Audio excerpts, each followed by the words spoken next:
Consciousness is awareness. Awareness is paying attention and noticing.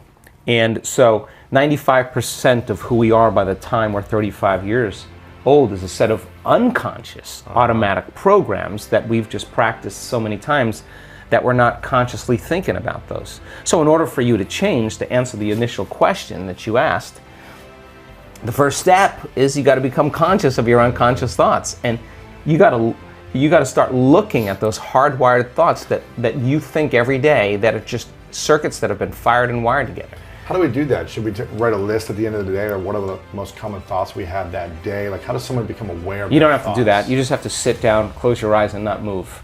And then you'll start seeing. What am I thinking about right now? Yeah, and all you want to do is observe the thought, because when you begin to observe that thought, you're no longer the program now. You're the consciousness observing the program, and you're starting to pull out of the program. Thinking about the thinking. Yeah, who's doing the thinking of the thinking about the thinking? That's who you are when you're not the program. That's awareness, right? Yeah. You got to become aware of how you speak, how you act, become so conscious, so aware of it that you won't go unconscious and let that thought or that behavior run you. You got to say, oh my God, this feeling that I've been living by for the last 20 years is actually guilt. I didn't know it was guilt because it just feels like me. And all of a sudden, as you start becoming conscious of it, you're beginning to objectify your subjective self. You're pulling out of those programs, and nobody likes to do that because it's uncomfortable. They'd rather turn on their cell phone, start texting, get on the internet, watch TV to distract them from that moment. And that is what they have to move through in order to get to their own personal freedom. So the first step is becoming conscious. And meditation means to become familiar with, to become conscious of, to become so conscious of your unconscious self that you won't go unconscious to any thought, any behavior or emotion. And get ready, because it takes a tremendous amount of energy to do that, and awareness to stay conscious. And so we fall from grace. Yeah. Fine, you're awake, you got another day, let's go again. How often do you fall? Oh my gosh, I mean, how many times have I done it? Thousands, but I'm not going to give up, because the moments in which I do connect, or the moments that I do have that transcendental experience, what matters the most after it, when I have that transcendental moment, I look back at all of those difficult meditations, those difficult days. And those are the ones you remember. You don't remember the good meditations. You remember the ones where you came up against yourself and you went a little further. And you said, I'm gonna go a little further, I'm gonna go a little further. Or you had a rough day and you just went in and you at the end of the day, you surrender and you have the classic, oh my God moment. There's no linear correlation. It's just whether you're willing to live in creation instead of living in survival. And so you get better at it.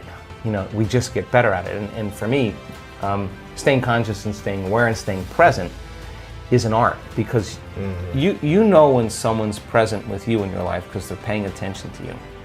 You know when they're not present with you because they're not paying attention to you. So imagine this field of information, this intelligence that lives within you and I, that's governing everything material in this world. It's a self-organizing intelligence. You have access to it, so you better get present with it as well as you can get present with anything else. And just because you can't see it doesn't mean it doesn't exist.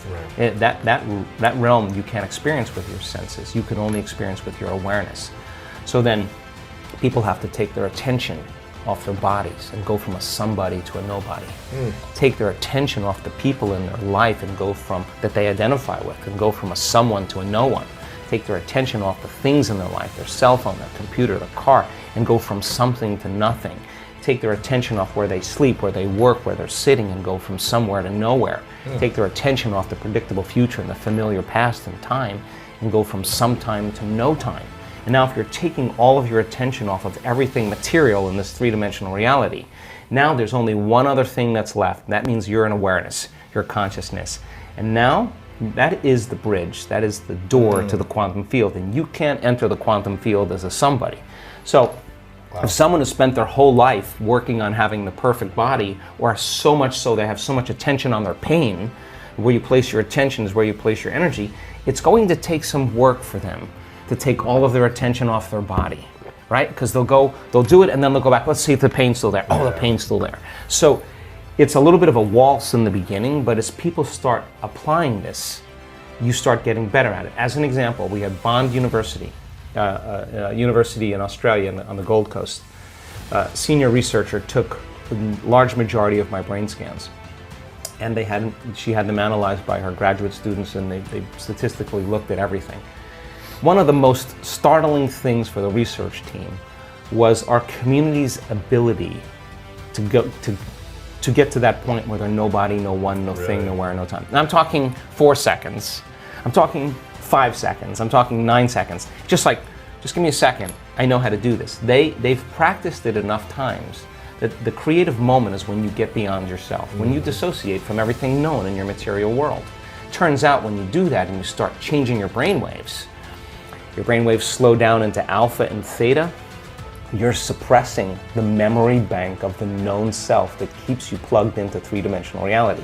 When you quiet down this mechanism, now all of a sudden you start connecting to that field. And when you can stay conscious in those subconscious realms, when you can literally regulate and change brainwaves, now you're in the operating system where you can make those significant changes. So we now know that when people apply the formula and they do that properly, now they're walking through that door where they're ready to create from it. In other words, you can't create from the known. You can't create with your body. That's matter trying to change matter. And you can do it, it's just going to take a long time. Right. But when you create from the field instead of from matter, there's a whole different set of dynamics that takes place. And why not push that envelope to see, okay, if we've done this, is it possible to do this? As an example, we do these wonderful healing circles where you see these dramatic, instantaneous changes. So the person who's healed themselves of some health condition, when it comes time to heal somebody else, they're going to say, well, now I understand the science, I understand how this all works, I know how to get beyond myself, I know how to open my heart. They start piecing it all together. Let's take the formula to the next level. Now they witness a significant change in a person's body in real time, right there. So then the next question is, okay, like this happened many times. As an example, the woman who was at the event in Mallorca, Spain, her brother had a massive stroke in Colombia, and she went back to Colombia, and he was in a coma for 2 weeks. She called up the healing circle and said, hey, can we do a healing on my brother? Now, if you're playing by the rules of Newtonian physics, three-dimensional reality, you're going to say, well, you need to be in front of the guy in order to heal him. But if you understand there's no separation in the quantum, that everything's connected when you're in that place, so wouldn't that be the next application of the formula? So they go over the science, they get it. Okay, we just need a picture of him, and that's our coordinate.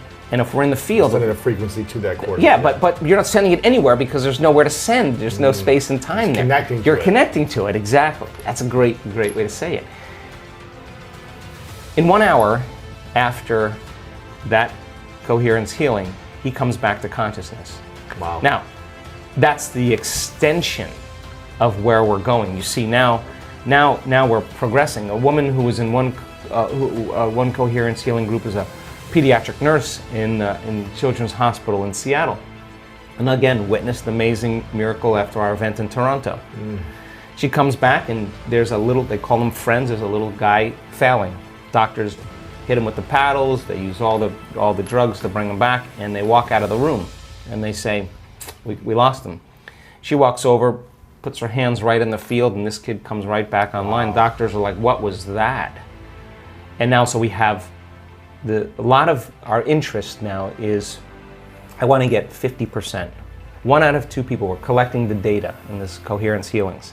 When we're 50%, we're going to walk into a children's hospital, and we have 3 children's hospitals right now that are interested in us. We'll show them the data, we'll show them the results, we'll say we don't want any money, we'll never even touch the kids, all we want to do is just change their lives.